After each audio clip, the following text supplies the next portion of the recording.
Hi, I'm Francis Hellier, and welcome to my brand new podcast, Metaverse. This is a podcast for the future-minded, a series for anyone on the hunt for the next big thing and all its possibilities and implications. This is Tomorrow's World Today.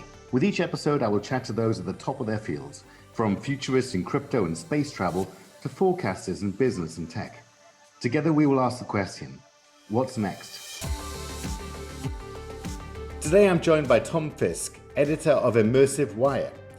Founded in 2016, the website aims to keep subscribers in the know about the latest developments in VR, AR, and the Metaverse. Tom is passionate about keeping a pulse on innovation and helping professionals interested in immersive tech to reach new heights, and has published a best-selling book on the sector. His latest book, The Metaverse, A Professional Guide, was also published this year. Alongside the Immersive Wire, Tom works as a full-time account director within the technology team at Three Monkeys Zeno, a leading global communications agency. Tom, it's fantastic to have you on the show, and I'm sure you need no introduction to the Metaverse. No, and thank you so much for the kind introduction. I personally don't need introductions to the Metaverse, but hey, this is why you've got the podcast, right? To inform your audience on what's happening in the area. Exactly. So let's start at the beginning. So first of all, when did VR, AR, and the Metaverse first pique your interest, and in what way? When it first piqued my interest, I think it was back in 2015. I went to a meetup I'm based in London, and I went to a meetup there, and there was a little VR rig on what's called a whiz dish, which means you can run around in the while you're situated. I had a go, and I was played first-person perspective of Pac-Man trying to run away from ghosts. And I thought, wow, technology is really cool. So I was considering myself, and I was like, okay, so the technology is cool from a gaming perspective. And there's so many other people just in the same meetup who are just exploring more widely. So since 2016, I started a website, and I just followed the area. I kind of meandered here and there, wrote a couple of books. And it's interesting because my specialism has always been in immersive technologies, but that has since evolved towards the metaverse, which I see as more of like a package of what these technologies are going to be the foundation of, as it were, like relabeling a box of what a lot of people have been covering for some time. Now, what prompted you to start that website, Immersive Wire, back in 2016? What was the sort of genesis of that idea? I was bored. If I'm honest, I was just bored. I wanted to do something in my spare time, which was vaguely fun and productive. So I started the website. That then transitioned to a newsletter, and I find a newsletter was easier to handle time-wise because it means that Tuesday evenings, I focus on this. Saturday, I focus on this because it's sent twice a week. And so I like how the system worked, and it meant that I could just complete my activities in that way. And you're quite prolific in terms of the content you produce. Is your underlying passion on that particular subject that drives you to create so much content for your readers and your subscribers? I'd say there's an underlying passion. I obviously believe that technology is going to be impactful in the future. It's a question of how and when. And it's just a self-fulfilling thing where I like the ownership. I like that I've got a side project which I completely own, and it's on me to do whatever I want. So having that freedom has actually just been really nice and fun. As a thing I do in my spare time, it's just being quite enjoyable. And I feel like a lot of your listeners who do some very similar things too, I think they appreciate the same sentiment. I think that's right. And so let's talk about how Immersive Wire works. For the benefit of our listeners, you mentioned that might be interested in accessing your incredible content. Yeah, so to access the content, the website's called theimmersivewire.com. So there's some articles there. But primarily, I send the content exclusively via the newsletter. So if you go on the website, you can subscribe it. And look, I appreciate it's pretty retro. It's not for everyone to get a newsletter. What I found was that there was a niche and an area where people just kind of want curated insights, which kind of just summarize what's happening and just give a little insights in it, which is why I've just transitioned to this kind of digest version of my work. I mean, I'm exploring other options, but if you want to see the work, then you need to subscribe. Now, can you sort of describe to our listeners the kind of content they would expect to receive if they become subscribers? Every Wednesday is a news edition. So it's just summarizing the news of the sector, as in what's happening in VR, what's happening in AR, who said this about the metaverse, who said that about the metaverse. I stay away a little bit from NFTs predominantly, purely because there's a lot of excuse the word, shit out there, but I do provide some sort of guidance. I also try to make it like fun to read too. I've got like my own kind of sense of humor, and I try to put it in there because not all business writing needs to be humorless. There can be an edge to it, so I tried to add that myself. And then Sundays are longer reads. So if you're just having a tea or coffee on a Sunday and you wake up, there's a longer read if you just want to absorb something longer form. Do you have a YouTube channel? I do not. I tried to make some YouTube videos and I am terrible at it. So never again. Okay, so let's dial this back a little bit. So your interests are in AR, VR, metaverse stuff. Where do you think we're going to go with the metaverse? I mean, it's a kind of esoteric, complex idea at the moment, but where do you think this is going to end up? 10 years time, where we're going to be? What I hope is we'll have some sort of foundational technology, and there'll be some sort of underpinning aspect of what the metaverse could be built on. But actual services wise, I really can't predict. It's really much based on what people want out of it. If people truly want to get a social aspect of the metaverse, that's what will be built towards. If people just want to play games, that's what will be built towards. If people want to visit, like, I don't know, the equivalent of like the Samsung shop in like Decentraland, I believe it's Decentraland, could be the Sandbox, then yes, then that'll be built for them too. The trouble with predicting it is that it's not even really, doesn't exist. Anyone with any intellectual honesty would be saying that the metaverse does not exist. And that we're still building it. So I feel it's very difficult to say what's going to look like, and even in 10 years, purely because it's like trying to predict the weather. There's a chaos effect, whereas it'll be very difficult to predict what's going to happen even a week from now. If we look at the technology that exists today, what are the particular technologies you find the most interesting? I mean, I lean towards VR and AR. Of course I do, because I like the idea of immersive tech as a whole. And it's been quite fun to get guidance on that and just to feel within the vague umbrella of immersive tech. I think within those areas, I gravitate towards marketing because I work as a PR. So what I do is I specialize in helping communicate stories for clients. So whenever we talk about the metaverse, we talk about the comms aspect. That's something I'm really personally quite passionate about. And it's just something which I delve into quite naturally. So Tom, your book, The Metaverse, A Professional Guide, was released just 2 weeks ago. Can you explain why you wrote the book and what listeners can learn from reading it? Well, I don't know about you, but would you say that a lot of conversations when it comes to metaverse has been a bit cluttered? Would you agree with that? Absolutely, yes. Then Trust me, I've had lots of cluttered conversations here on the podcast. Oh goodness! Well, I hope that the cluttered conversations led to a thesis of sorts. Absolutely. But the book is all about decluttering. It's all about providing a professional overview of what's currently happening, and it's exploring all sorts of different areas. Exploring NFTs, it explores VR training, it explores art, it explores gaming, it explores Meta's role, it explores all sorts. And the guide is a way, if you're interested in the metaverse in any way, that's for you, effectively. It's quite short as well. It is like almost like a little leaf, not even a leaflet, but it's like quite thin. So you can just flick it through while you're having a bath or something. It's very easy to read, if I do say so myself. Although other people can judge for themselves if they do read it. So should it be fatter, that book? I'd argue that there's more to say, but that's for another time when I have time to write my next one. With the amount of soul I put into that in January, I don't want to do it for a while, but maybe in the future.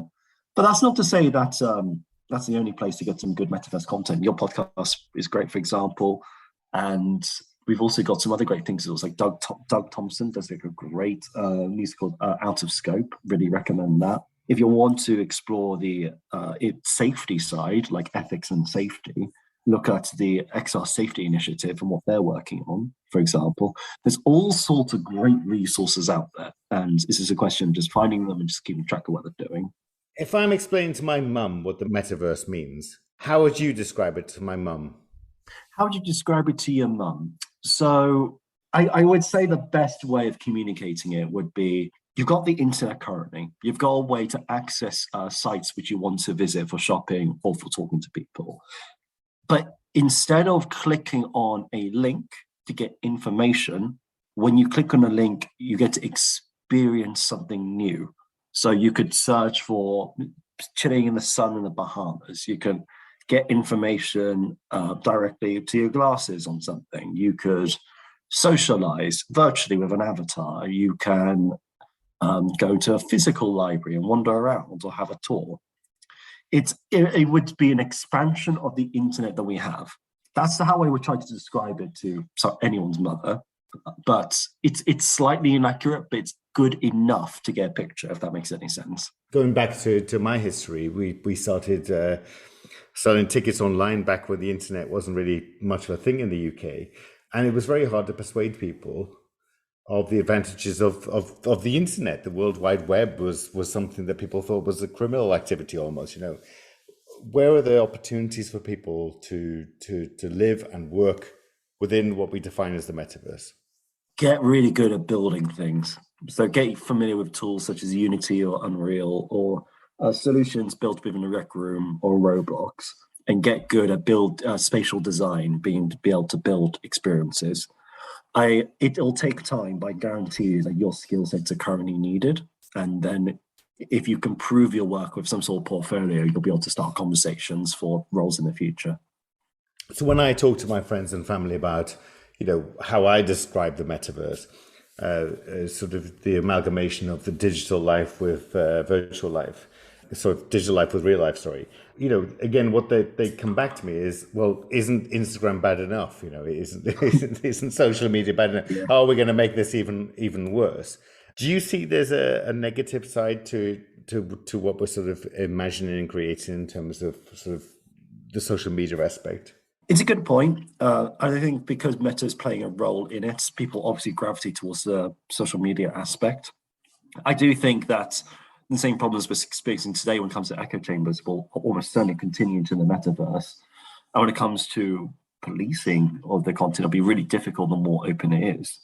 So because that responsibility is going to be blurred. So it's an interesting discussion, and it warrants further exploration when we have a firmer view of what the metaverse is actually going to look like.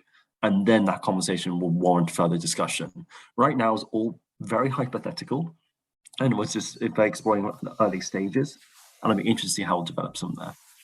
I suppose if we look, it's a really good point. I think if we look back and we say, well, let's imagine how social media would develop.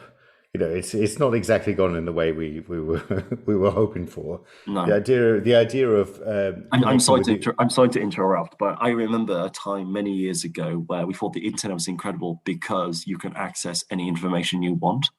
And I find it remarkable that today there's issues because you can access any information you want, which is incredible transition.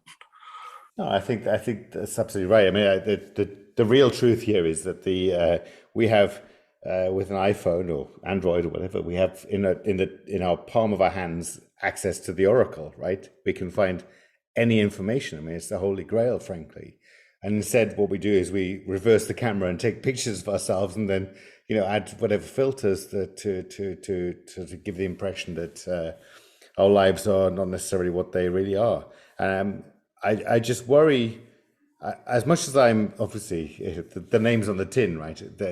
As much as I'm excited about the metaverse, we need to make sure that this is distributed. It's fair.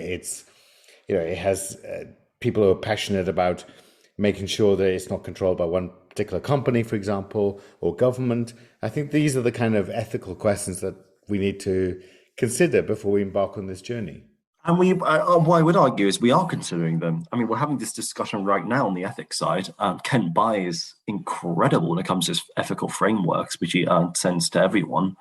And we've got also Kavya and the rest of the team, and Marco, who are dealing with the XR safety initiative. We are having these discussions, and we also got these boards which are looking into it too. I think it's just a question of just ensuring that the companies building the metaverse are looped into these discussions. Just so that even though we are not part of the core planning process, we can at the very least say, we've done a lot of research into it. Here's our thoughts. We hope it's useful. And do you think that people are scared of what we define as the metaverse in sort of a rational sense? Is it because they're struggling to understand this new future we envisage? And how do people like yourselves working in this space try and manage that problem? Just to refine it further, what's the actual problem we're trying to address here? Well, I think it's just, I suppose it's fear of the unknown. We band about the idea of metaverse in the same way that we talked about the World Wide Web back in the day, and people were fearful of that. I mean, you can argue as well that people were, whether it's justified or not, worried about cryptocurrency and blockchain and those sort of things. Is the onus on us as people who kind of understand the concept and understand where we're going? Is the onus on us to try and properly explain the possibilities and limitations of what we're trying to achieve? It's a great question, so I have to process this myself. I do think the onus is on everyone. It's not on individuals, first of all. It's going to be on onus on everyone to really look into it. And when it comes to worrying about, as you say, the great unknown, what's going to happen in the future, I'd argue that as it is so unknown, we need to take a responsive development cycle where we develop it and we let the past inform the future, but we're not defined by it. And whenever we make a new innovation, we just consider what the issues are and how it can be tweaked and shaped. And I do think that that's kind of I'm sure there's a better word for it, but this kind of reactive approach would be probably the predominant way in which we're going to develop and grow. That's how I know legal progression is slow, but that's exactly how legality works. It bears into account the bricks of what's been built on, combined with any new issues that come up along the way, and then shape laws accordingly. Yeah, that makes a lot of sense. Now, in terms of sort of our daily lives, do you expect virtual reality to become more and more involved in our lives going forward? I mean, how do you? Is one of the interesting things about this podcast that we have got many people from different areas on talking about the future. And I'd love everyone to be like Mystic Meg, predicting exactly how things are going to be and telling me my lottery numbers for next Saturday. But in your vision, where we're going to be, how does virtual reality become a sort of form of reality in our lives going forward? I do think it's going to be a steady approach. I've argued this a few times. There's a lot of evidence to show that adoption of VR headsets is based on cost. So, regardless of the quality of the headset itself, the cheaper it is, the more that people buy it, regardless of what happens. So, I do feel that VR headsets will be more and more used purely because they get cheaper. We also have to wait and see what's going to happen with the Super Bowl commercial happening in the US. Super Bowl weekend, there's a Meta ad that's released, and it just looks super weird. And I think it's so interesting when it comes to marketing, in that, of course, you need to shape it for the audience. You need to make it in such a way as to put in your messaging while also communicating what's happening. And I think it's just because I'm so involved in the space that I've got a different perspective of it compared to most other people. And I just find that element fascinating. So do you think Mark Zuckerberg is an enemy to the metaverse? No, they're trying to build it.